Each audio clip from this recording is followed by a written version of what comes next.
Ayan, ang lugaw ko. Pinipressure cooker ko po yan para madali po siyang bumuka. Binababad ko po yan sa gabi.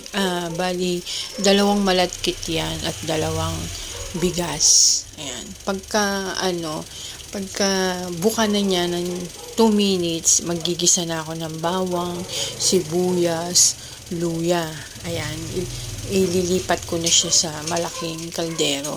Tapos, yung sabaw niyan ay sabaw ng manok. Yan ang ilalagay ko sa kanya. Bali, para masarap. Tapos, lalagyan ko siya ng Knorr cubes na 2 chicken at 2 beef. Ayan, pati yung iklog ko, pinipressure cooker ko din po para 2 minutes lang. Ganyan po kabilis ang kailangan ko kasi 2 o'clock po ako nagigising. Tapos ang dami ko pong nalulutong almusal. Ayan ang ating mga menu. Wala po yung egg na katulad ng sinasabi ng isa kong customer.